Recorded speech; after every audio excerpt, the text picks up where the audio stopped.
안녕하세요. 코인판 12년 고인물이 알려주는 코인으로 돈 버는 방법을 강의할 이충입니다.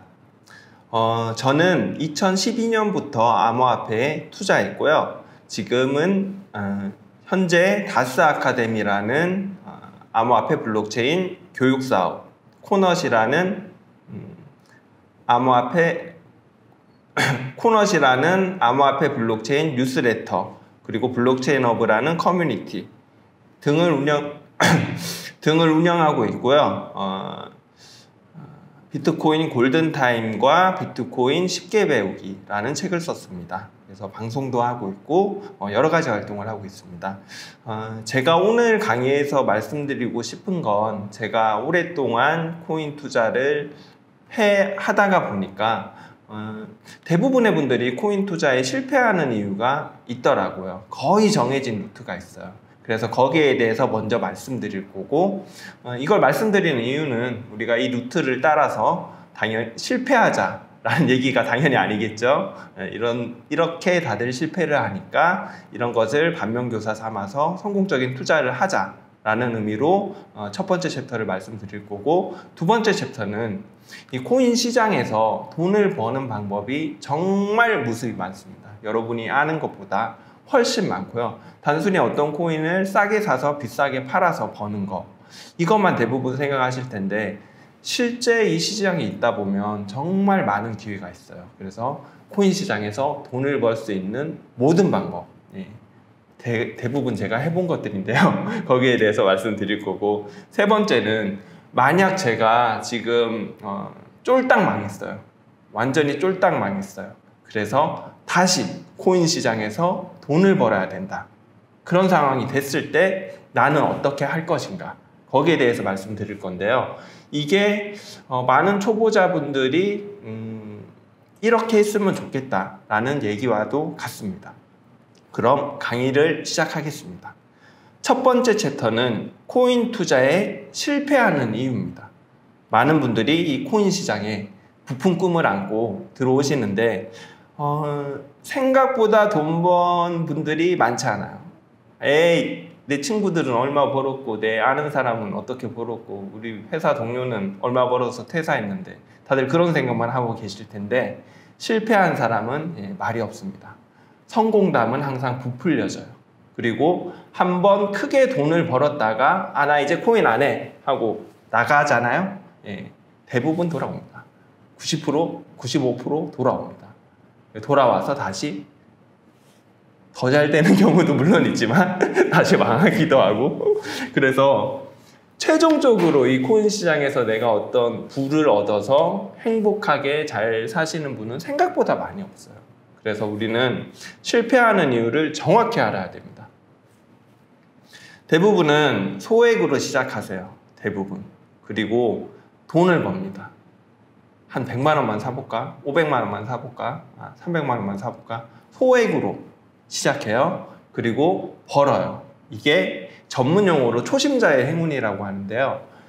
초심자의 행운이 단순히 행운만은 아닙니다, 여러분. 초심자는 되게 조심스럽거든요. 내가 모르기 때문에. 그리고 코인이 오른다 돈을 벌었다 이런 얘기가 많이 들릴 때 초보자들이 그때 매수를 해요. 그때가 언제일까요? 그때는 대세상승입니다. 주변에 다 벌었어요. 이런 때는 시장이 대세상승기예요. 그래서 사요. 사서 바로 먹는 경우도 있고 떨어지는 경우도 있어요. 근데 소액이니까 버팁니다. 초보자분들은 얼마 안 되니까 내가 일단 나도 될까라고 해서 산 거니까 버텨요.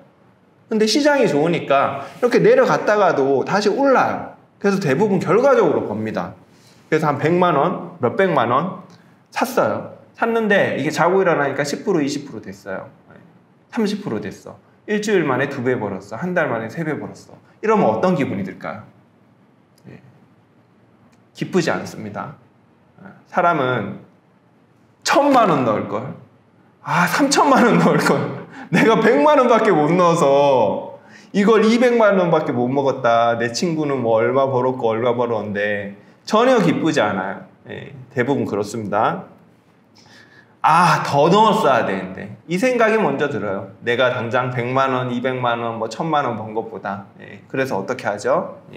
시드머니를 늘립니다. 이 상황에서 초심자의 행운을 경험하고 시드머니를 늘리게 돼요. 투자라는 건 뭐 좀 몇 천만 원, 몇 억 정도는 최소한 1억 정도는 돼야지 뭐 투자지 그렇게 생각하고 대부분 시드머니를 늘리세요. 그리고 보통 딱 떨어지는 숫자를 좋아하세요. 대부분 그걸 그 금융에서는 라운드 피겨라고 하는데 뭐 3천만 원, 5천만 원, 1억. 내가 만약에 그 여유 자금이 한 800만 원 있다. 어떤 경우를 써서라도 200만 원 끌어모읍니다. 그래서 1000만 원 만들고요.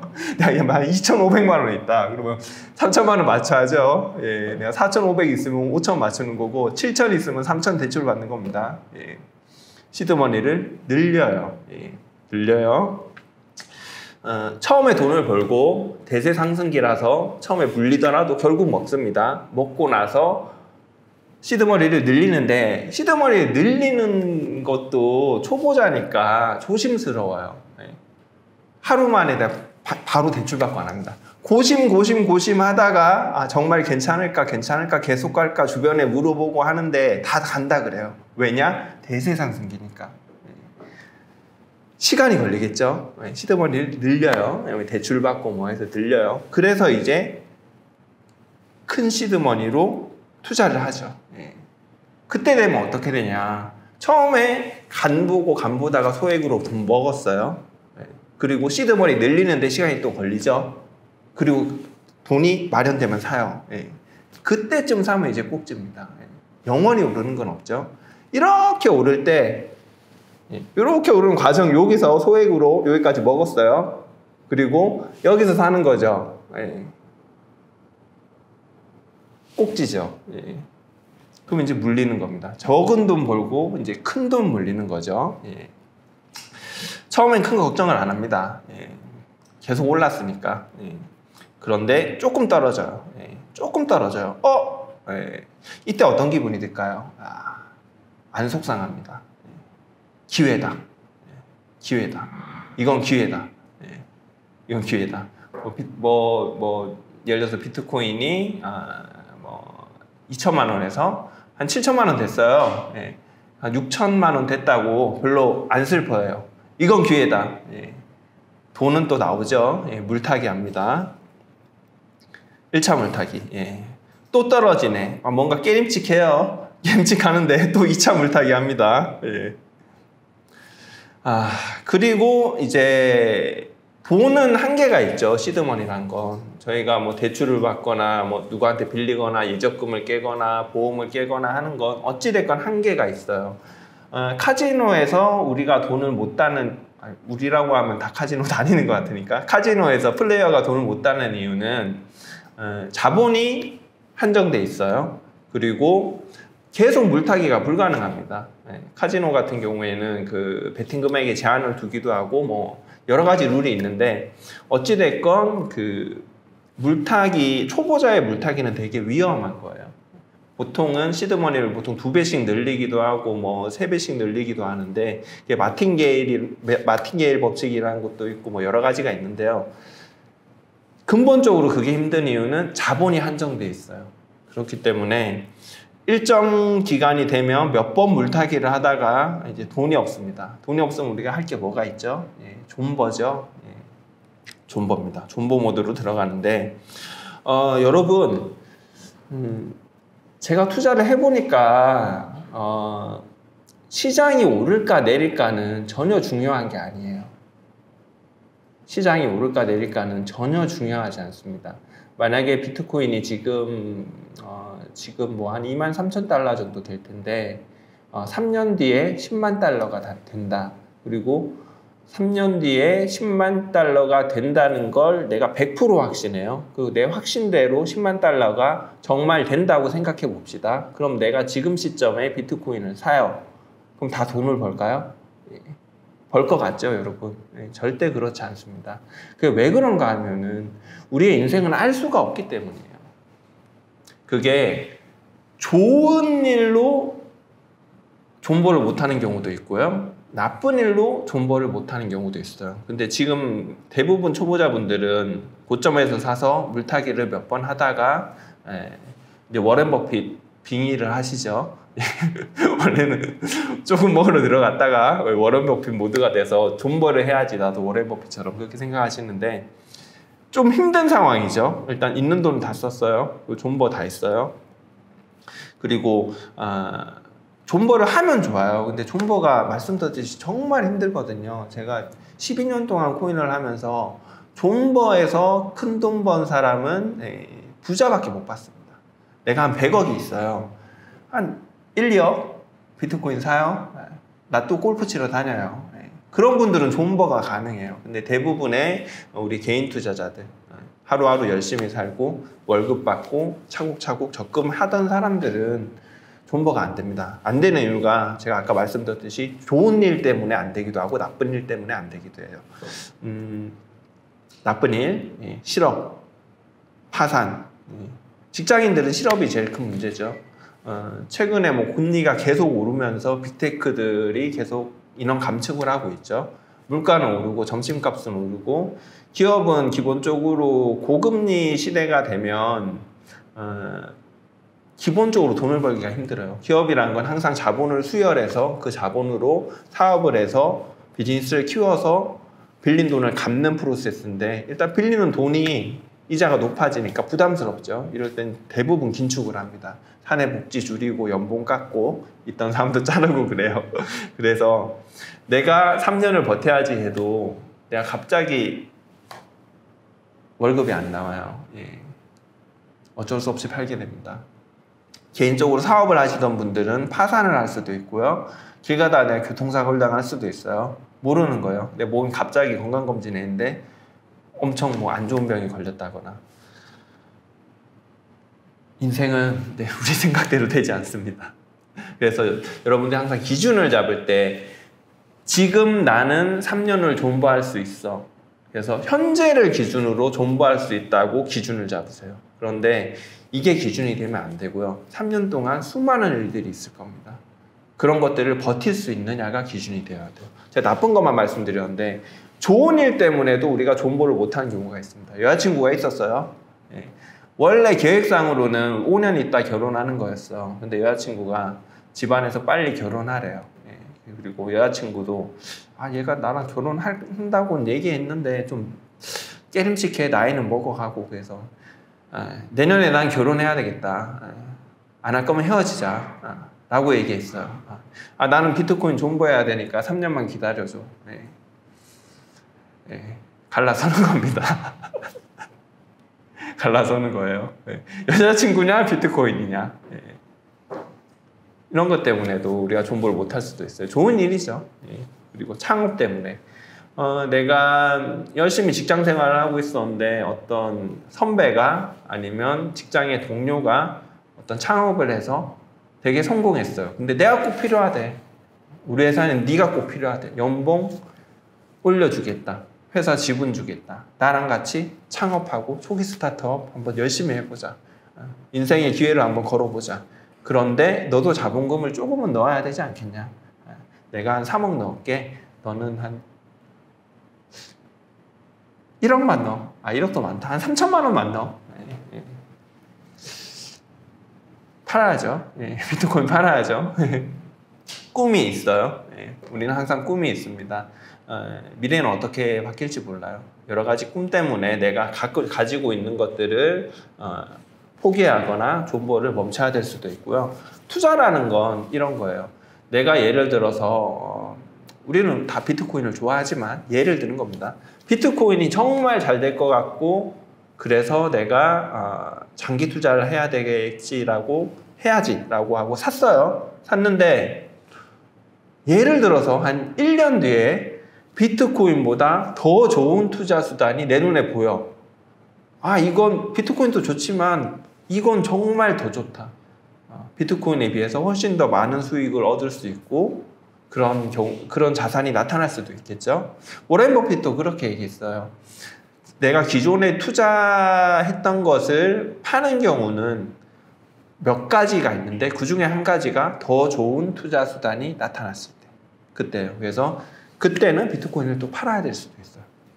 그래서 여러 가지 일들이 있습니다. 그래서 여러 가지 일들이 있기 때문에 우리가 현재 시점에서 생각하는 존버를 못하는 경우가 있어요. 정리해보면 초심자의 행운, 처음에 돈을 좀 번다, 그리고 시드머니를 늘린다.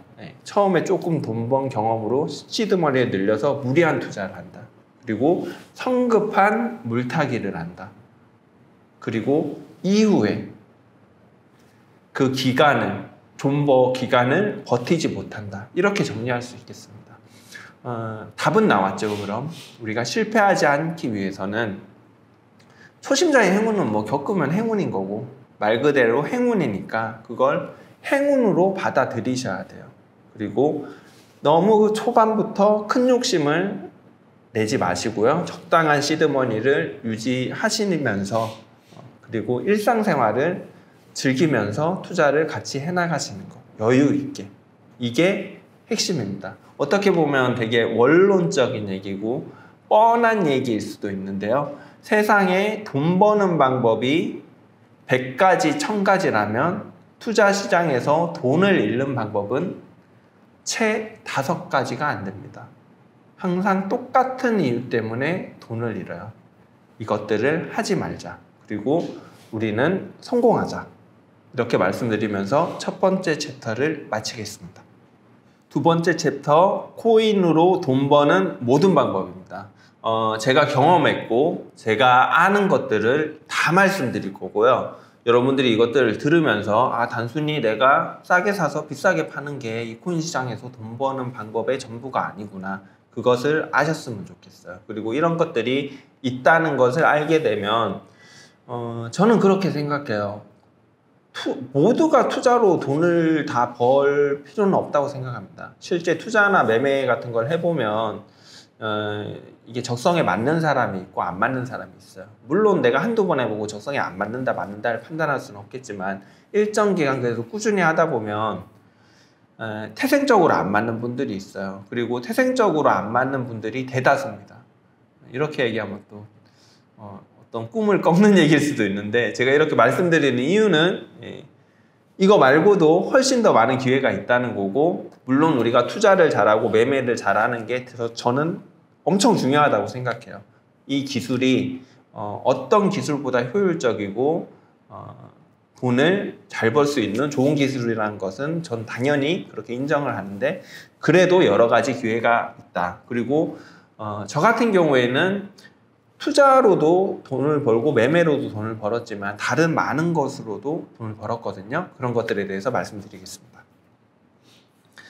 일단은 투자와 매매가 있습니다.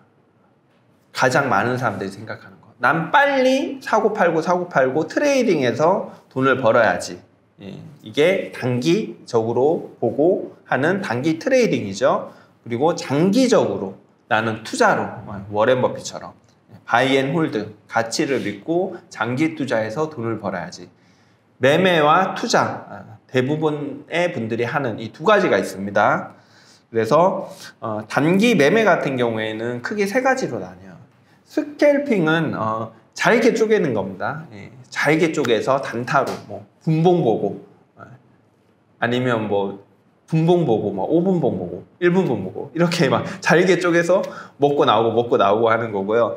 데이 트레이딩은 하루를 기준으로 하는 거예요. 하루나 이틀, 이틀로 넘어가는 경우에는 오버나잇이라고 하고요. 하루에 한두 번 매매를 하는 거죠. 그리고 스윙 트레이딩은 일주일에 한두 번 정도라고 생각하시면 됩니다. 저 같은 경우에는 가장 많이 하는 게 스윙 트레이딩이고요. 대부분의 직장인 분들은 스캘핑은 못 하실 거예요. 내가 전업 투자자가 아니다 라고 하면 스캘핑은 거의 불가능하실 거고 사실 전업 투자자도 스캘핑을 잘 안 합니다. 스캘핑은 물리적으로 제가 아까 이거 투자나 매매는 적성에 맞는 사람이 있다고 했잖아요. 스캘핑은 특히 더 그래요. 이게 안 맞는 사람이 있어요. 되게 힘들어요. 체력적으로도 힘들고 제가 아시는 스캘퍼분은 그러니까 초단타를 칠 때 퓨어 니코틴이라고 있습니다. 알약이 있어요. 니코틴. 니코틴 집중력 높아지는 건데 퓨어 니코틴이라는 알약이 있고 그걸 딱 놔두고요. 이 생수 한 병 옆에 딱 두고요. 애플워치를 딱 차고 합니다.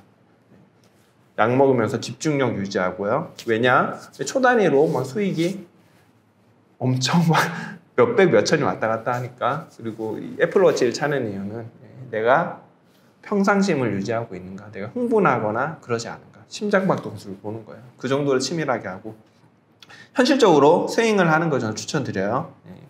물론 주말에는 좀 스캘핑이나 데이 트레이딩 할 수 있겠죠. 코인은 24시간 시장이니까. 그리고 장기 투자, 바이 앤 홀드. 바이 앤 홀드에서 가장 중요한 건 존버를 버틸 수 있느냐. 첫 번째 챕터에서 말씀드렸죠. 그래서 매매와 투자로 돈을 벌 수 있습니다. 여기서 세부적인 건 제가 말씀을, 그래서 어떻게 해야지 매매를 잘하냐, 투자를 잘하냐는 제가 일단 방법만 말씀드리는 거니까 그것까지 말씀 못 드리고 여러 가지 방법에 대해서 말씀드릴게요. 매매와 투자가 있다. 그 다음에 매매와 투자를 이걸 조금 더 구분한 겁니다. 스캘핑, 데이 트레이딩, 스윙 트레이딩, 장기 투자가 있는데 여러분 제가 이거 하나만 말씀드릴게요. 내가 5% 먹으러 들어갔다가 5% 먹었으면 나오세요. 내가 단타 치러 들어갔다가 갑자기 워렌 버핏 되시면 안 됩니다. 좀 더 오른다고. 그리고 내가 장기 투자를 하는데 장기 투자는 최소한 내가 뭐 아무리 짧아도 뭐 반년에서 1년, 3년, 5년 정도는 보고 하는 투자예요. 그런데 장기 투자하면서 매일 차트 보는 건 또 논리적으로 모순입니다. 그래서 이 기준에 맞게 하시면 됩니다. 기준에 맞게 하시면 되고 매매나 투자에 따라서 봐야 되는 차트, 기대 수익, 위험도, 그리고 투자 관점도 다 달라요. 일단 트레이딩은 변동성이나 이벤트 중심인 거고요. 장기 투자 같은 경우에는 추세나 가치를 중심으로 보셔야 돼요. 그래서 트레이딩 같은 경우에는 좀 기술적 분석이 중요하고요. 기술적 분석이나 정보 분석. 기술적 분석은 대표적으로 차트 분석이고요. 그리고 정보 분석. 그게 중요하고 좀 장기 투자 같은 경우에는 추세나 가치를 중심으로 보기 때문에 기본적 분석이 좀 중요합니다. 기본적 분석은 간단하게 말씀드리면 기본적으로 이게 뭔가, 그래서 비트코인은 예를 들어 사토시 나카모토가 만들어서 10년이 넘는 기간 동안 한 번도 해킹이 안 됐고 현재 자산 시장에서 자산으로서의 가치를 인정받고 있고 선물 거래소에도 CME 선물에서 상장이 되고 미국 같은 경우에는 지금 법률 과세안을 만들고 있고 적어도 비트코인 시장이 없어지는 일은 없다. 그리고 비트코인은 지금까지 해킹이 안 됐고 앞으로도 뭐 해킹이 되지 않을 것이다. 비트코인은 제한 자산이다. 비트코인은 소실되기도 한다. 뭐 여러 가지 이 비트코인에 대한 기본적 분석이 있는데요. 이 기본적 분석의 근거에서 그래서 비트코인은 앞으로 더 오르겠구나. 그럼 나는 장기 투자해야지. 이게 장기 투자죠. 그래서 기본적 분석에 의해서 추세 가치 중심으로 보시고 하시는 장기 투자가 있다. 저는 개인적으로 매매를 하다가 투자로 넘어가시거나 매매와 투자를 같이 하시길 권장드려요. 왜 그러냐? 매매란 건 단기적으로 성과가 나와요. 내가 오늘 돈을 벌었다 잃었다 성과가 나오죠. 피드백이 빨라요. 투자 같은 경우에는 피드백이 늦어요. 보통 1년, 3년, 5년 그렇게 장기적으로 보고 하는 거기 때문에 그런 겁니다. 내가 마라톤을 뛰어요. 마라톤 초보자가 그냥 뛰어요. 제가 그냥 뛰어봤거든요. 예전에 직장 생활할 때 회사에서 뭐 부서대항 하프 마라톤 하는데 제가 군대에 있을 때 좀 잘 뛰었어요. 군장구 뭐 그런 걸 잘해서 잘하겠지 하고 갔는데 죽을 뻔했어요. 진짜 부서 깃발까지 들고 뛰었거든요. 심장이 진짜 죽을 뻔했어요. 그런 겁니다. 장기 투자는 그런 거예요. 긴 마라톤이에요. 그렇기 때문에 어떤 지식이나 경험이 없는 상태에서 장기 투자를 내가 잘할 수 있다는 건 되게 저는 좀 위험한 발상이라고 생각해요. 그래서 단기적인 매매를 통해서 경험을 쌓으면서 투자를 같이 해 나가셔라. 혹은 단기 매매를 어느 기간 정도 하시고 난 다음에 장기 투자자로 넘어가셔라 이렇게 말씀드리고, 단기 매매가 모의고사라면 장기 투자는 수능입니다. 수능이 훨씬 중요하죠. 절대 모의고사는 몇 번 좀 잘못 볼 수도 있지만 수능은 절대 실패하면 안 됩니다. 그렇기 때문에 여유를 가지고 지식과 경험이 쌓인 상태에서 투자를 하셔라 이렇게 추천드립니다. 투자와 매매가 있다 말씀드렸고요. 그 다음에 지금 차트가 보이시죠? 이게 뭐냐, 김치 프리미엄 차트입니다. 김치 프리미엄이 뭐냐, 비트코인이나 암호화폐는 거래소가 전 세계에 다 있어요. 우리나라 주식 같은 경우에는 각 국가에서 해당 국가의 주식 거래소를 관장합니다. 우리나라 같은 경우에는 뭐 KRX가 있고, 미국 같은 경우에는 뭐 CME, CBOE에서 뭐 나스닥, 뭐 S&P 500, 다우 여러 가지 지수가 있는데, 비트코인은 그런 게 없어요. 국가에서 컨트롤하지 않기 때문에 우리나라만 해도 여러 개의 거래소가 있고, 해외에도 여러 가지 거래소가 있고, 전 세계 각국에 다 거래소가 있습니다. 그렇기 때문에 이 비트코인이나 암호화폐는 거래소마다 가격이 달라요. 이게 무슨 얘기냐, 우리가 생수를 편의점에서 사면 1,000원이죠. 그리고 마트에서 사면 한 300원 정도 할 겁니다. 그런데 만약에 설악산 대청봉에서 판다, 그럼 3,000원, 5,000원에도 사 먹겠죠. 이게 좀 약간 과도한 비유긴 한데, 암호화폐도 마찬가지예요. 국가에 따라서 조금씩 가격이 다르고 최근에는 최근 그 나이지리아가 화폐 개혁을 하면서 비트코인이 프리미엄이 60%거든요, 지금. 우리나라에서 예를 들어서 뭐 3천만 원이라고 하면 나이지리아에서는 4,800만 원인 겁니다. 다르다. 이 차트는 한국 거래소와 해외 거래소의 비트코인 가격 김치 프리미엄 차이가 얼마나 나고 있냐, 그걸 보여주는 차트고요. 김치 프리미엄은 한국이 해외에 비해서 김치 프리미엄이 높다라는 건 한국 거래소가 해외 거래소에 비해서 비트코인이 비싸다는 거고요. 김치 프리미엄이 낮다라고 하는 건 한국 거래소가 해외 거래소에 비해서 코인 가격이 낮다라는 겁니다. 이 차트를 보시면 이게 지금 2018년부터 제가 가지고 왔어요. 2018년부터 지금까지입니다. 마이너스 2%에서 플러스 20%까지예요. 플러스 뭐 10%, 20%는 사실 자주 일어나는 이벤트는 아닌데요.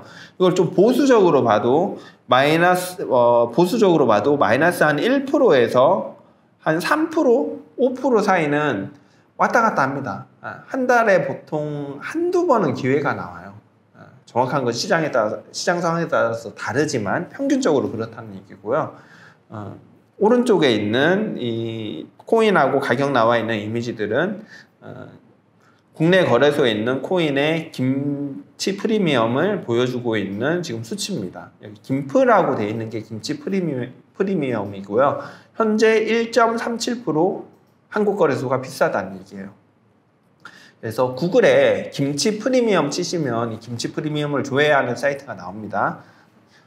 우리는 이 김치 프리미엄을 이용한 차익 거래, 재정 거래를 통해서 돈을 벌 수가 있어요.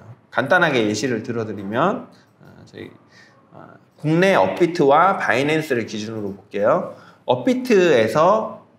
업비트와 바이낸스의 비트코인이 가격이 같다고 생각해 봅시다. 그러면은 업비트에서 비트코인을 1,000만 원치 사나, 바이낸스에서 비트코인을 1,000만 원치 사나 똑같겠죠. 그런데 지금 김프가 낮아요. 김프가 0%라고 가정해 볼게요. 이런 상황에서 업비트에서 비트코인을 사서 바이낸스로 보냅니다. 물론 실전에서는 비트코인으로 보내시면 안 됩니다. 수수료가 비싸기 때문에. 뭐 리플이나 뭐 그런 걸로 하거든요. 그래서 수수료가 싼 코인으로 일단 보냈다고 생각해 볼게요. 김프가 0%일 때. 그런데 김프가 올랐어요. 5%로. 그럼 바이낸스에 있는 걸 업비트에 팔아요. 업비트로 보내서 팔아요.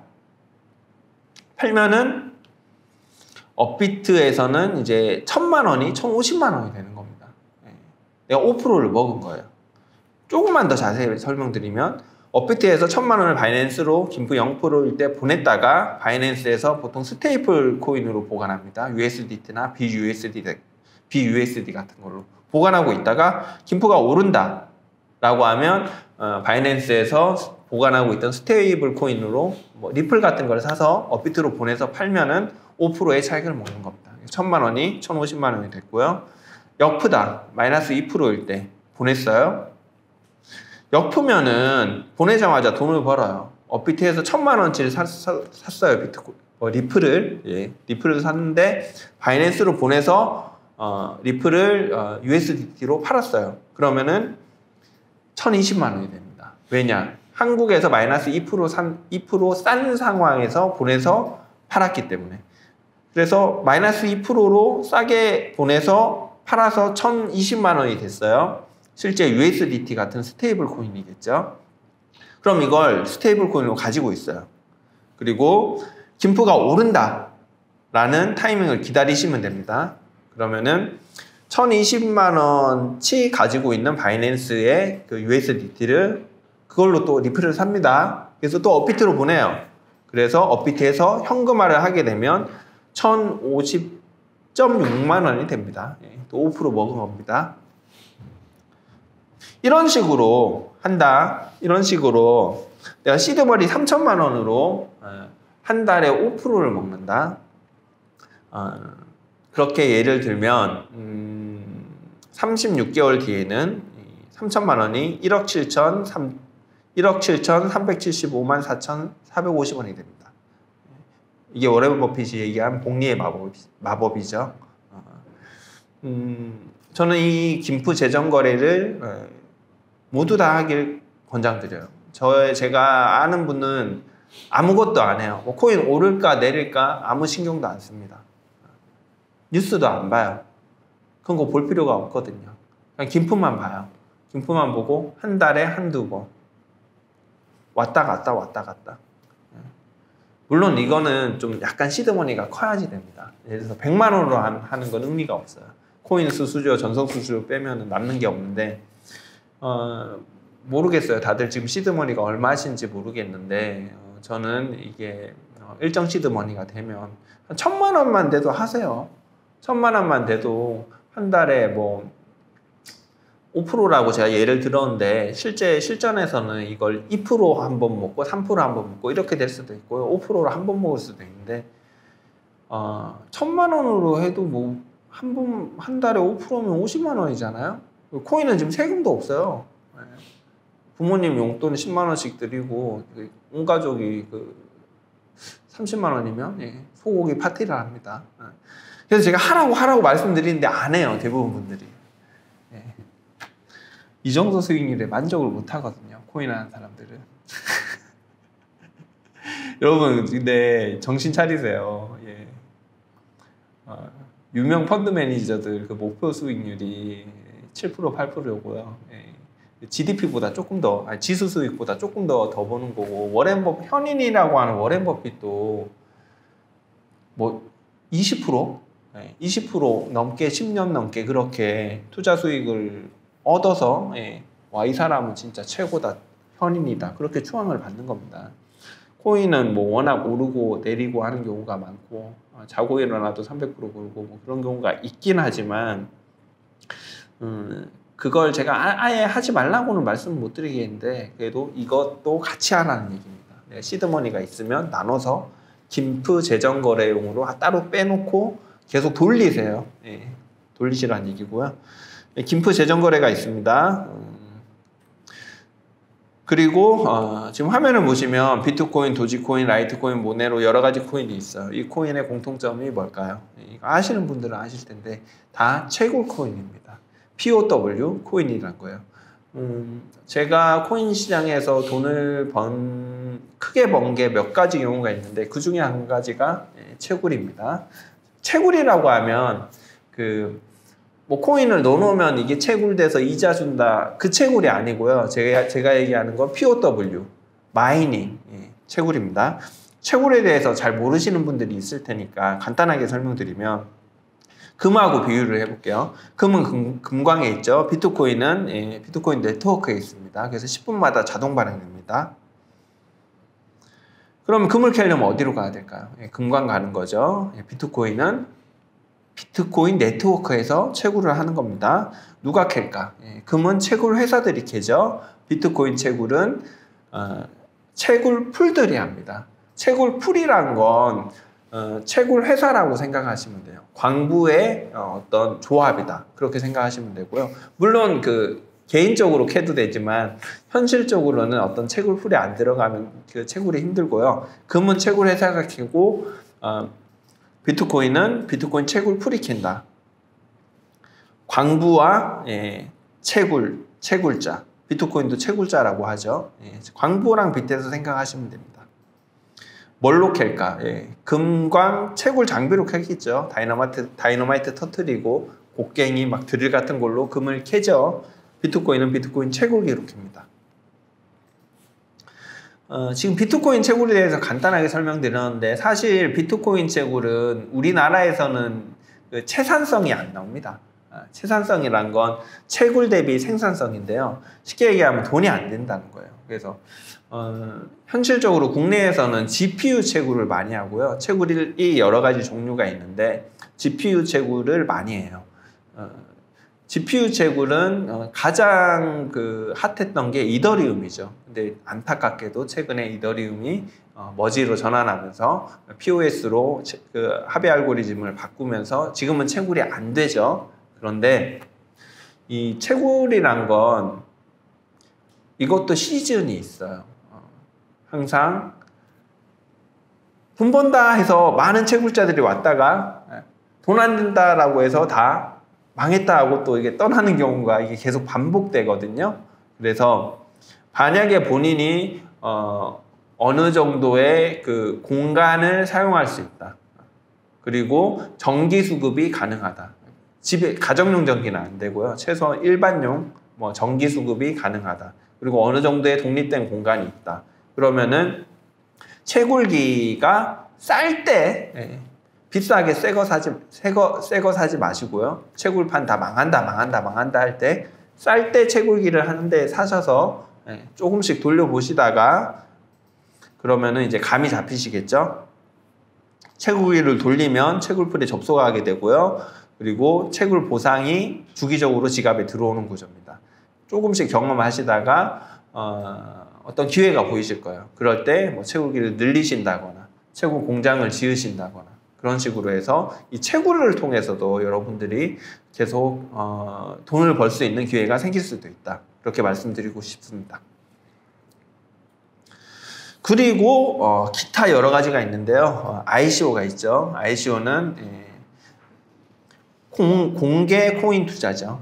이게 그러니까 엔젤 투자라고 생각하시면 돼요. 주식으로 치면 IPO와 같은 개념인데 비슷한 개념인데 이 초기 엔젤 투자를 통해서 여러분들이 좋은 코인을 선별해서 돈을 벌 수도 있을 거고요. 디파이가 있죠. 탈중앙화 금융. 그리고 C파이가 있습니다.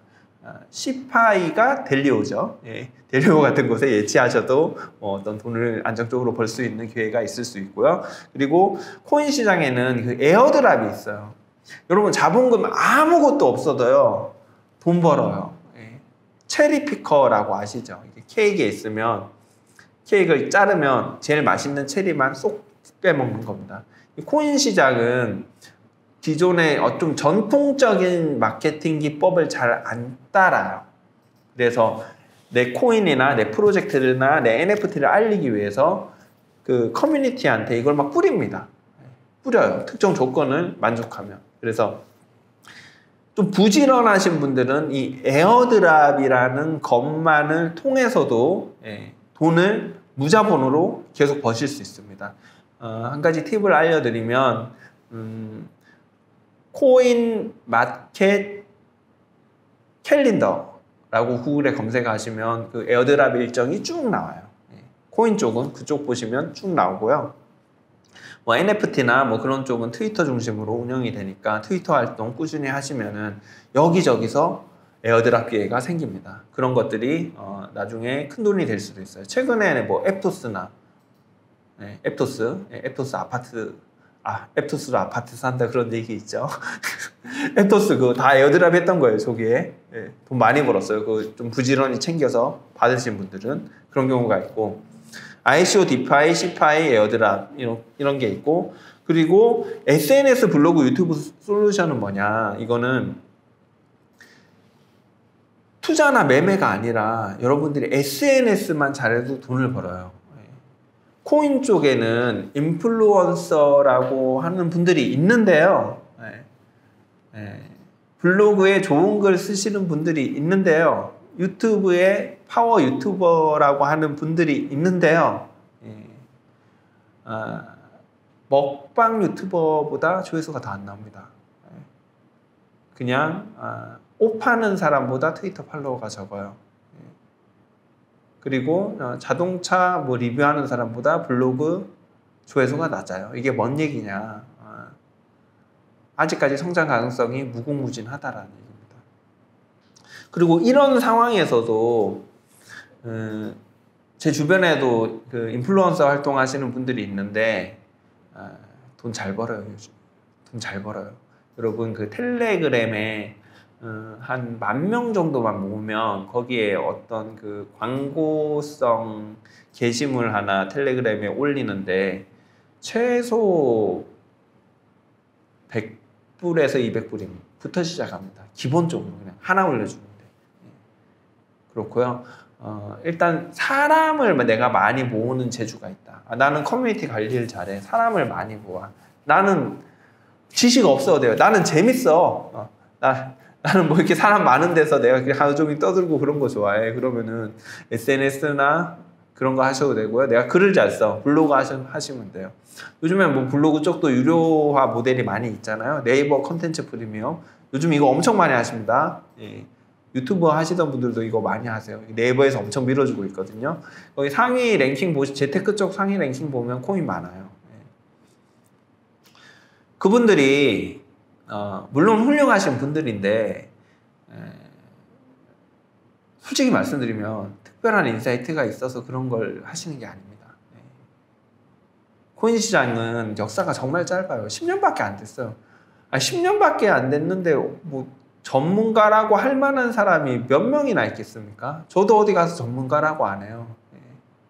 역사가 짧기 때문에 내가 어느 정도 글을 쓴다, 편집 능력이 있다, 리서치 능력이 있다라고 하면 소스는 널렸습니다. 여러분 소스는 널렸어요. 트레이딩 뷰만 가도 내가 기본적으로 물론 그렇다고 남의 걸 베끼고 저기 그 표절하라는 얘기가 아니라요. 우리가 참고할 소스가 너무 많다. 그렇기 때문에 글재주가 있으면 그런 것들을 하셔도 되고요. 나는 뭐 글재주는 없고 나는 혼자 주절주절 떠드는 거 좋아해. 유튜브 하시면 됩니다. 유튜브. 어떤 그 매체라는 건 유튜브 같은 경우에는 특히 그런데요. 이 사람이 어떤 인사이트가 있고 전문적인 지식을 제공해줘서 유튜브가 뜨는 경우는 거의 없어요. 물론 그런 경우도 있긴 하지만 제가 거의 없다고 말씀드린 이유는 유튜브는 그 사람의 매력입니다. 똑같은 얘기를 하더라도 내가 좋아하는 유튜버가 얘기하면 그 사람을 보는 거예요. 유튜브는 1인 미디어이기 때문에 내가 좀 말을 잘하고 웃기고 내 매력을 어필할 수 있다라고 있는 상태인데 내가 코인을 하고 있다. 그럼 내가 코인으로 돈 잃는 것만 보여줘도 저기 구독자 팍팍 늡니다. 그리고 형 힘내라고 저기 쏴주고 그래요. 그렇고요. 그 솔루션은 내가 만약에 개발자다. 제가 아까 김프 사이트 하나 말씀드렸잖아요. 김치 프리미엄이라고 검색하면 구글에 나와요. 몇 개 사이트가 있는데 그 개발자 돈 잘 법니다. 거기 애드센스 다른 광고 하나도 안 받고 애드센스 광고로만으로도 잘 벌어요. 그래서 내가 개발자다라고 하면 그런 솔루션을 만들 수 있죠. 그리고 자동 매매 복 같은 걸 만들어서 뭐 무료로 공개하고 거기서 어떤 뭐 레퍼럴 수익을 얻을 수도 있는 거고 뭐 그렇겠죠. 그리고 솔루션이 그렇죠. IT 개발자거나 개발 지식 능력이 있으면 어떤 솔루션을 만들어도 돼요. 그리고 뉴스 사이트도 있겠네요. 뉴스 사이트도 제가 예전에 했던 건데 제가 한 4년 전에 했었는데, 요즘 그때는 국내 암호화폐 미디어가 적었어요. 지금처럼 많지 않았기 때문에 해외 뉴스를 대부분 가지고 와가지고 그걸 번역해서 편집해가지고 송출하는 방식이 되게 많았는데요. 이게 초벌 번역은 대부분 구글 번역기로 돌리거든요. 돌리고 나서 문장을 맞춰요.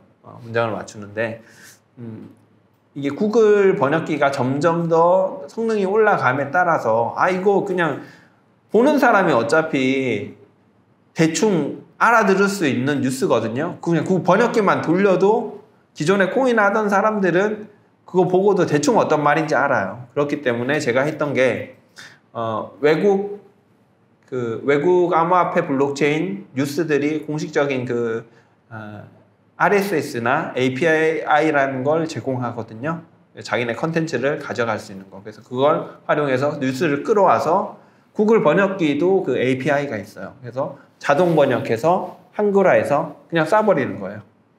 이런 식의 그냥 모델을 만들 수도 있는 거고, 거기에 어떤 광고를 붙이거나 또 사이트가 또 방문자가 많아지면 구글 애드센스나 그런 광고 말고도 외부 광고가 들어오기도 해요. 그런 식으로 여러분이 돈을 벌 수 있다. 그리고 강의, 방송, 출판 컨설팅, 이런 것들을 통해서도 벌 수가 있고요. 저도 강의를 하고 있고 방송 출연도 하고 있고요. 출판 책도 2권 썼고 컨설팅도 하고 있습니다. 아까 말씀드렸듯이 이 시장엔 전문가가 적어요. 그런 경우가 많아요. 저 코인 3년 했어요, 5년 했으면 와 대단하세요. 그런 경우가 많거든요. 고인물, 고수 그렇게 얘기하시는데 그만큼 역사가 짧다는 거예요. 그래서 여러분들이 내가 강의를 하거나 책을 쓰거나 방송을 하거나 컨설팅을 하거나 기회는 무궁무진합니다. 저도 이렇게 강의를 할 줄 몰랐어요. 이렇게 유튜브를 찍을 줄 몰랐고, 제가 처음에 코인 할 때 그냥 돈만 좀 벌어야지, 본업이 있으니까 뭐 그냥 조금만 뭐 벌어야지 라는 생각으로 하다 보니까 여기까지 온 거거든요. 그렇고 부업, 취업, 창업이라고 제가 마지막에 썼는데 사람 구하기 정말 힘듭니다. 저도 코인 쪽으로 사업을 하고 있고 블록체인 쪽으로 사업을 하고 있는데 이쪽에 모르겠어요. 다른 회사는 어떤지 모르겠는데 일 잘하시는 분을 구하기가 정말 힘들어요.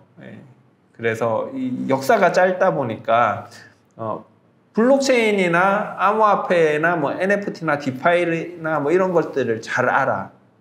이게 너무 좋아서 들어오신 분들은 실무 능력이 좀 떨어지는 경우가 있고요. 예를 들어서 기본적인 일하는 체계를 모른다던가 문서 작성을 아예 못한다던가 PPT가 뭐예요? 뭐 이렇게 얘기하신다던가 이런 경우가 있고, 이런 좀 실무 능력이 전통산업에서 일하셔가지고 뭐 프로젝트 매니징이나 문서 작성 능력이나 이런 실무 능력이 뛰어나신 분들은 또 이쪽을 이해를 잘 못하세요. 이쪽을 이해하는데 어렵거든요. 그래서 둘 다 갖추고 계신 분이 거의 없어요. 그래서 사람 뽑기가 되게 힘든데요. 그렇기 때문에 일자리가 되게 많습니다. 프리랜서 일자리. 저 같은 경우에도 커뮤니티 매니저 채용하고 있고요. 프리랜서로. 그리고 마케팅 쪽도 그렇고 뭐 촬영 편집 쪽도 그렇고 뭐 여러 가지. 내부적으로 정규직이 안 뽑혀요, 잘. 요즘은 또 젊은 분들 특성상 그렇게 정규직으로 일을 안 하려고 하니까. 그래서 취직 자리가 정말 많습니다. 알바 자리도 많고요. 그리고 대부분 고수익이에요. 다른 산업군에 비해서. 블록체인 암호화폐에 대한 좀 기본적인 이해도가 필요하니까. 그리고 또 한 가지 예를 들면 제가 몇 년 전부터 주변에 차트 분석 하시던 분들한테 말씀을 드렸던 건데, 차트 분석이나 뭐 애널리스팅 업무 하시던 분들한테 말씀드렸던 건데, 몇 년만 기다리면 증권사에서 너희들을 뽑을 거다. 잘 준비해라. 그래서 경력 잘 관리하면서 뭐 CFA 자격증이라도 따고 잘 준비해라. 그러면은 이 암호화폐나 블록체인은 분명히 제도권으로 편입될 거기 때문에 분명히 증권사 같은 데서 사람 특채할 거다라고 얘기를 드렸었는데요. 실제 그러고 있습니다. 실제 그러고 있고 제 주변에도 그 전통적인 자산운용사 하는 분들이 몇 분 있는데 자기네 그 자산운용사에 크립토 부서를 설립하고 싶어요. 그래서 이 부서를 투자랑 트레이딩을 총괄할 수 있는 어떤 사람을 소개해달라고 저한테 부탁 오는 경우도 많거든요. 소개해줄 사람이 없어요. 어느 정도 능력을 갖춘 사람이 없어요. 그렇다고 아무나 소개해줄 수도 없고 기본적인 뭐 투자나 트레이딩 개념을 알고 있고 시장 경험도 있고 너무 또 코인만 알면 또 안 돼요. 주식시장도 어느 정도 알고 있고 무엇보다 제대로 된 뭐 투자나 자산관리 마인드 이런 것들이 있는 사람이 있으면 제가 소개를 시켜드릴 텐데 정말 없어요. 그래서 여러분들이 노력하셔서 그런 쪽으로도 충분히 기회가 있을 수 있고 창업도 마찬가지입니다. 블록체인, 암호화폐, NFT 얼마 전에 정부에서 그 STO 전문 허용한다는 그런 보도가 있었죠. 여러 가지 기회가 계속 생겨요. 그래서 여러분들이 충분히 창업 기회도 얻을 수 있다. 그래서 저 같은 경우에도 이 12년 동안 이 업계에 있으면서 몇 번의 창업을 했어요. 지금도 법인 회사를 2개 운영하고 있는데요. 여러 가지 사업 기회가 생깁니다. 여기까지 대략적으로 말씀드렸고요. 제가 하나만 더 예시를 들게요. 이렇게도 돈을 버는구나 라고 느낄 수 있을 거예요. 제가 예전에 채굴 할 때 GPU 채굴 같은 경우에는 컴퓨터 파워를 2개, 3개 연결해요. 메인보드 하나에. 보통은 메인보드 하나에 파워 하나거든요. 일반적인 PC는. 근데 GPU 채굴기 같은 경우에는 보드 하나에 파워가 한 3개, 4개 되는 경우도 있어요. 이 파워에 그래픽 카드를 막 6개, 8개, 12개 연결해서 돌리기 때문에 파워가 많이 필요하거든요. 근데 이 파워와 파워끼리 연결이 돼야 돼요. 동기화라는 걸 해야 되는데 그걸 제가 하려고 하다 보니까 뭐 여러 가지 편법이 있는데 여기 왼쪽 화면 보시면 이게 파워 케이블이거든요. 여기 까맣게 탄 거 보이시죠? 제가 이걸 하다가 이게 까맣게 타버린 거예요. 그래서 이거 너무 위험하다. 채굴하다 불나면 어쩌냐라고 2014년에 글을 올렸습니다. 그래서 이거를 해결할 수 있는 컴퓨터 부품이 작은 게 하나 있더라고요. 듀얼 파워 커넥터라고 하는데 그게 그 당시에 이베이나 국내에서는 거의 안 팔았어요. 이베이 같은 데서 그 당시에 그게 하나에 뭐 15불? 우리나라 돈으로 치면 2만 원 막 그랬어요. 조그만 부품 하나가 2만 원인데 그 배송비가 6만 원이었습니다. 그거 하나 사려면 8만 원 드는 거예요. 2주 기다려야 돼요. 근데 제가 이거 생각을 해보니까 이 오른쪽에 보면은 이게 그 부품 제가 만든 부품이거든요. 이거 내가 만들어도 될 것 같아요. 부품 구조 제가 그 직구로 사서 이걸 딱 보니까 되게 단순해요. PCB 그냥 하나에 부품 3개 꽂혀 있어요. 뒤에 납땜돼 있고. 이거 그냥 국내에서 그냥 부품만 사서 PCB 회로 설계만 해서 만들면 되겠는데? 라고 생각해서 제가 2014년에 글을 올린 겁니다. 이거 만들자고. 같이. 그래서 만들 사람. 회로 설계할 사람 한 명만 붙으세요. 그래서 그분이랑 둘이서 만들었어요. 만들어서 이 부품은 제가 구로 공구상가에 가서 샀어요. 하나하나 샀어요. 그리고 PCB는 설계는 그분이 해주시고 PCB는 알아봤죠. 근데 제 친구가 고등학교 동창이 PCB 설계하고 있더라고요. 인천에서. 그래서 너 이거 할 수 있냐? 샘플 보내줬더니 할 수 있대요.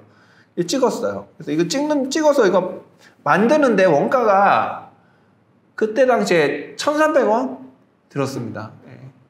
그래서 제가 뭐 장사꾼이니까 어쩔 수 없죠. 7,000원, 8,000원에 팔았어요. 하나 사면 7,000원, 8,000원. 근데 그렇게 팔아도 사는 사람한테는 되게 이익인 게 직구하면은 몇만 원을 내고 뭐 1, 2주를 기다려야 되는데 한국에서 바로 내일 받을 수 있대. 7,000원 내면. 물론 하나 사면. 근데 이거를 100개 1000개씩 사갑니다. 그 당시에 채굴붐이었기 때문에. 그래서 제가 이걸로 한 달에 몇 천만 원씩 벌었어요. 그래서 한 2년 정도 돈을 엄청 벌었습니다. 간단한 아이디어죠. 그리고 내가 이 업계에 있으면서 이것저것 해보다가 불편한 게 있어서 이걸 내가 해결할 수 있을까? 생각해 보니까 이렇게 하면 되겠네. 여러분들도 그런 것들을 볼 수가 있을 겁니다. 각자 전문 분야가 있잖아요. 그 각자 전문 분야의 기술을 활용해서 이렇게도 기회를 잡을 수 있다는 걸 말씀드렸고요. 지금까지 코인 시장에서 돈을 버는 거의 모든 방법입니다. 이거 말고는 없을 거예요. 에 대해서 말씀드렸고, 여러분들이 투자와 매매를 잘해서 돈을 벌 수도 있지만 코인 시장은 아직까지도 초기 시장입니다. 고작 역사가 10년, 비트코인이 2009년에 나왔으니까 정확히 얘기하면 한 12년, 13년 정도 되겠네요. 그렇기 때문에 정말 초기 시장이니까 여러분들이 관심을 가지고 이 시장에서 이것저것 다양한 경험을 하시다 보면 투자와 매매뿐만 아니라 많은 기회가 생길 수 있다고 생각합니다. 세 번째 챕터, 12년 코인 고인물이 제안하는 졸업 솔루션입니다. 제가 만약 지금의 지식과 경험을 가지고 과거로 돌아간다면 나는 이렇게 할 것이다. 그걸 말씀드리는 거고요. 아마 이 방법이 대부분의 코인 시장에서 이제 투자를 시작하거나 매매를 시작하시는 분들한테 가장 좋은 방법일 거라고 확신합니다. 그리고 기존에 뭐 투자나 매매를 하고 있는 분들도 한번 이 얘기를 들어보시고 좀 기존의 방법을 좀 바꿀 필요가 있으시면 참고하셔서 바꾸셨으면 좋겠어요. 저는 기본적으로 세 가지를 할 것을 추천드려요. 처음에 첫 번째 투자죠. 당연히 장기적인 우량 코인의 장기적인 가치와 비전을 보고 투자를 하는 겁니다. 그리고 두 번째는 아까 말씀드린 김프를 이용한 재정거래를 하시길 권장드리고, 세 번째는 매매입니다. 그런데 투자와 김프 재정거래와 매매, 시드 머니가 다르죠. 투자가 제일 많죠. 그리고 김프가 중간이고 매매가 적습니다. 제가 매매를 자꾸 하라고 말씀드리는 이유는 매매로 여러분 큰돈 벌기 위해서 매매를 하라는 게 아니에요. 경험을 쌓기 위해서. 돈을 잃어보기도 하고 벌어보기도 하면서 내가 부족한 게 뭔가 이걸 빨리빨리 피드백을 받으면서 빨리빨리 발전하시라는 겁니다. 여러분들의 그 투자나 매매 기술을 빨리빨리 발전해 나가시라는 의도로 매매를 하라는 거예요. 그렇기 때문에 매매는 시드머니를 작게 가져가세요. 매매로 큰돈 벌려고 하지 마시고요. 그리고 김프 재정거래는 꾸준한 수입원이 됩니다. 아까 챕터 2에서 말씀드렸죠. 꾸준히 안정적으로 돈을 벌 수 있어요. 세금도 없어요. 지금 또 과세 또 유예됐죠. 그 이후에 세금을 뭐 20%, 30% 낸다고 가정해도 여러분 한 달에 5% 수익이 절대 작은 게 아닙니다. 운이 좋으면 뭐 10% 먹을 수도 있고 또 타이밍이 안 나오면 뭐 못 먹을 수도 있고, 그런데 평균적으로 그 정도 먹을 수 있어요. 실제 지금도 제가 그렇게 하고 있어요. 그리고 투자는 여러분 투자는 시드머니가 당연히 매매나 김프에 비해서는 커야 되죠. 커야 되는데 투자에서 중요한 건 몰빵하지 마라. 성급하게 물타기 하지 마라. 챕터 1에서 말씀드렸죠. 그래서 저는 만약에 제가 지금 상태에서 과거로 돌아간다면 이 세 가지를 메인으로 할 겁니다. 투자, 김프 재정거래, 매매. 그리고 중요한 거. 이 세 가지를 하는데 중요한 거. 가장 중요한 건 투자 금액 설정이에요. 저도 과거를 쭉 돌아보면 제가 힘들었을 때가 항상 코인이 뭐 떨어져서 힘든 거는 당연하죠. 당연한데 근본적으로 내가 무엇 때문에 힘들고 괴로웠나, 잘 안 됐을 때를 생각해 보면 다 무리한 투자 때문이었어요. 초기 투자 금액을 과도하게 설정했거나 빚내서 하거나 그래서 저는 처음부터 다시 시작한다면 그때 돈이 얼마가 있던 간에 절대 빚내지 않을 거고요. 무조건 빚 안 낼 겁니다. 빚은 무조건 안 낼 거예요. 내가 지식과 경험이 있으면 돈을 버는 건 시간 문제라는 걸 알아요. 이제 제가 10년 넘게 해보니까 알겠어요. 그래서 초기에 시드머니가 많다고 돈을 버는 게 절대 아닙니다. 그렇기 때문에 절대 빚을 안 낼 거고 적정한 초기 투자 금액을 설정할 거예요. 근데 이 적정한 초기 투자 금액이 뭐냐? 저는 세 가지를 말씀드리는데요. 여유자금입니다. 여유자금. 지금 내가 현금이 3천만 원 있다. 그게 여유자금이 아니죠. 그 3천만 원 중에 내가 3천만 원을 다 쓴다. 다 쓸 수 있어요. 쓸 수 있어요. 그런데 이 돈을 향후 1년, 2년, 3년 동안 내가 안 빼도 되는 돈이면 안 건드려도 되는 돈이면 다 쓸 수 있습니다. 일단 그걸 생각하세요. 제가 처음에 말씀드렸듯이 현재 기준으로 현재 3천만 원 있으니까 이게 내 여유자금이다라고 생각하시면 절대 안 됩니다. 이 3천만 원이 1년, 2년, 3년 어떤 일이 일어나더라도 계속 여유자금으로 유지할 수 있느냐. 그게 여유자금이고 그 여유자금에서도 저는 한 번 더 생각할 겁니다. 이게 정말 여유자금이 맞냐 생각할 거고 항상 사람은 욕심이 앞서기 때문에 제가 만약에 진짜 3천만 원의 여유자금이 있다. 그러면 저 같은 경우에는 한 2천만 원 정도만 할 것 같아요. 그리고 세 번째가 중요합니다. 그 초기 투자 자금을 유지할 거예요. 어떤 경우가 생겨도 투자 자금을 늘리지 않을 겁니다. 첫 번째 챕터에서 말씀드렸죠.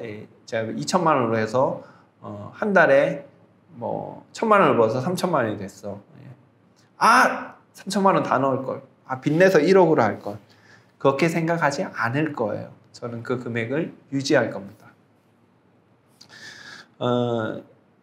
이 시드머니 관리가 정말 중요해요. 저는 이 투자나 매매에서 어떤 우리가 공부를 한다, 지식을 쌓는다, 경험을 쌓는다라고 해서 초보자에 비해서 내가 좀 잘해.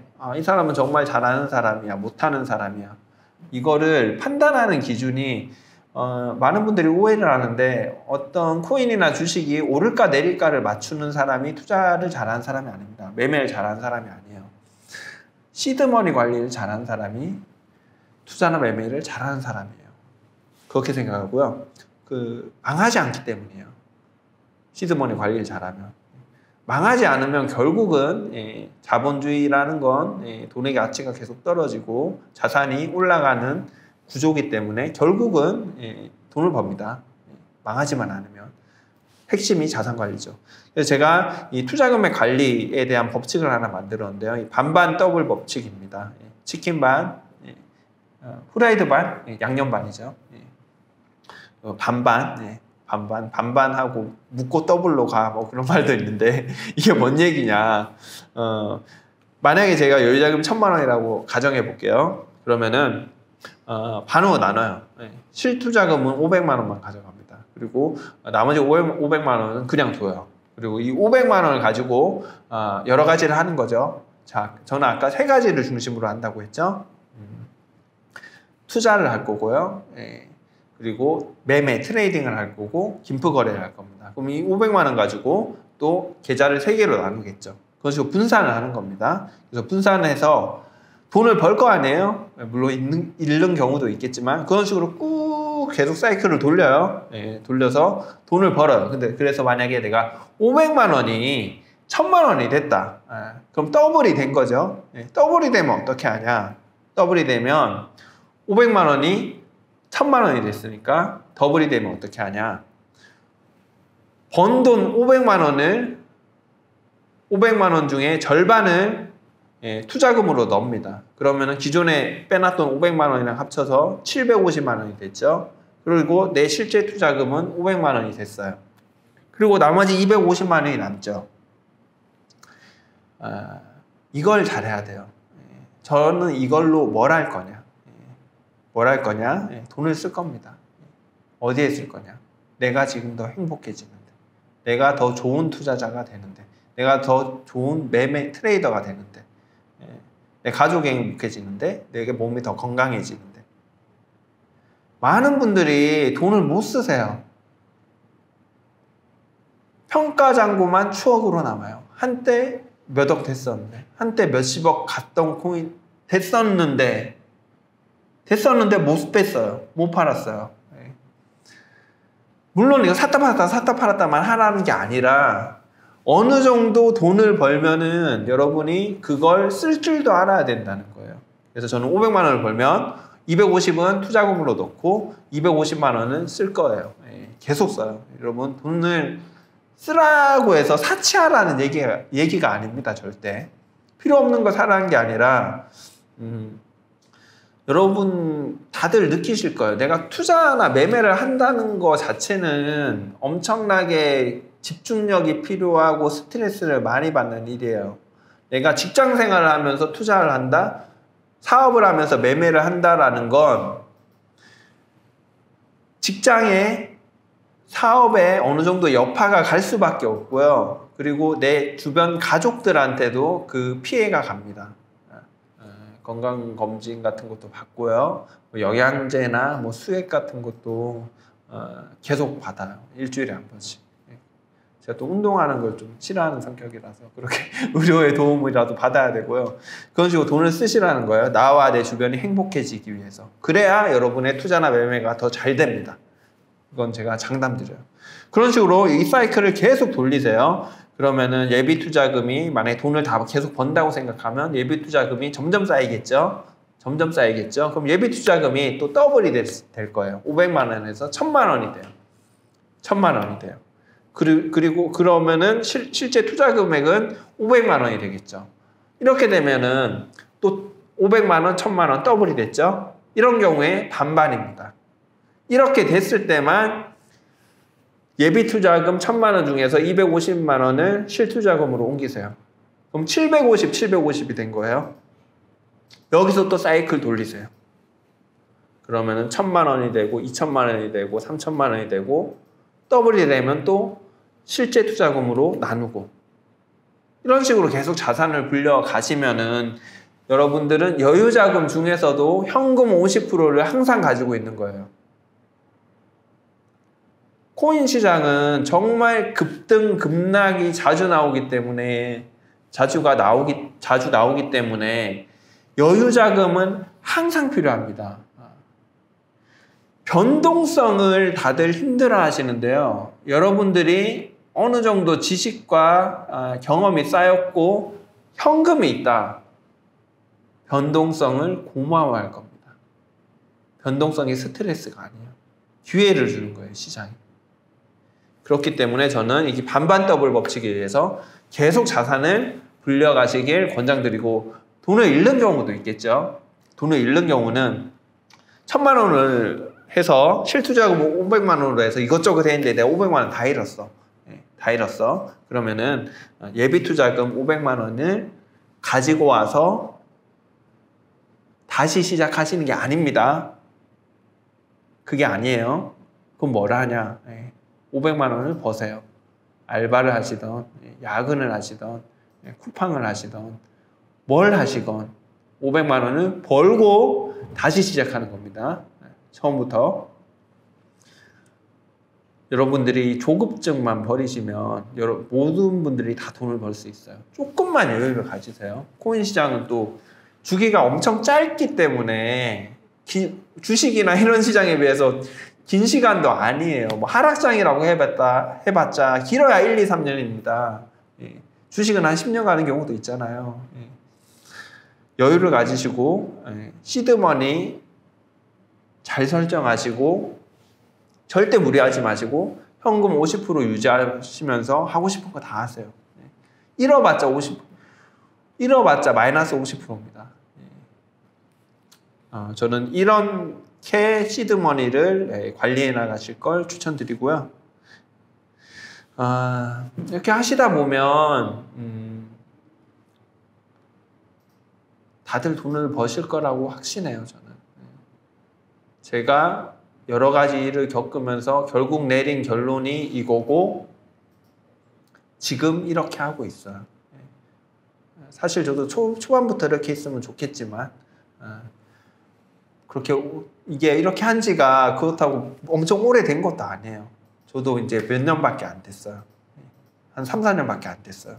그 7년, 8년 그 앞에 세월을 온갖 스트레스를 받으면서 돈을 벌었다가 잃었다가를 반복하고 하면서 제가 얻은 결론입니다. 그렇고요.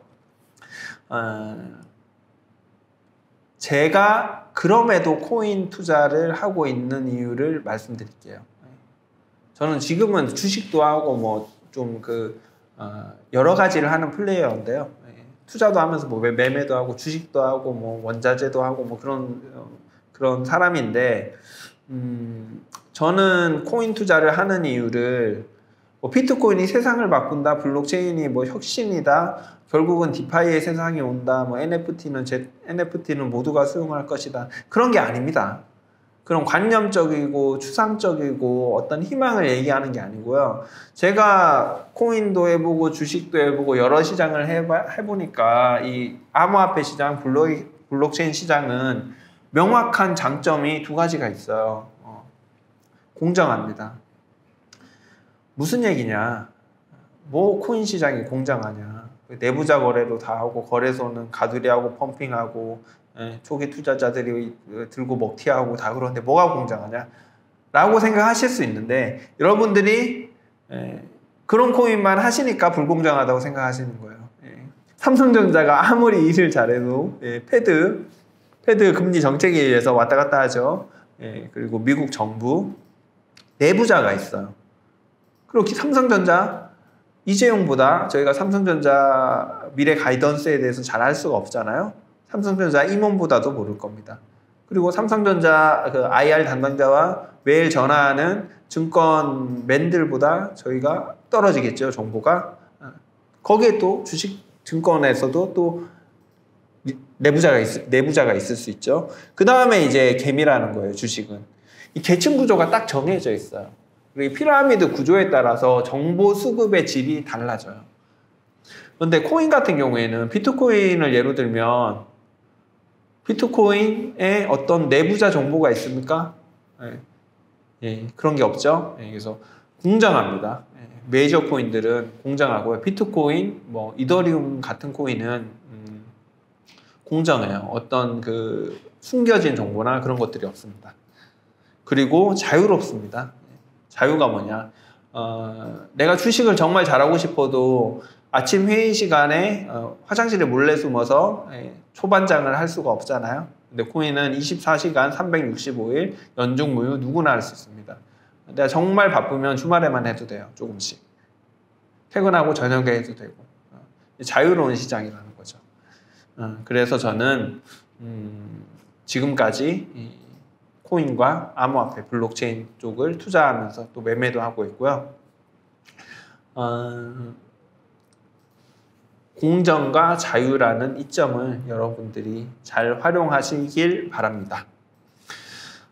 저는 누구나 지식과 경험을 쌓으면 운은 따라온다고 생각해요. 그래서 여러분들이 처음부터 너무 욕심내지 마시고요. 내가 돈을 벌겠다는 목적보다 내가 코인을 통해서 좀 매매도 배우고 투자도 배우고 이런 것들 좀 배워보자 라는 생각으로 지식과 경험을 쌓으면서 시간을 버티다 보면 돈은 자연스럽게 벌리고요. 그런 사람한테 운도 따라온다고 생각합니다. 여기까지 오늘 강의를 진행을 했고요. 모든 분들이 암호화폐와 블록체인 시장에서 기회를 얻으시고 성공적인 투자와 매매를 하시길 기원합니다. 감사합니다.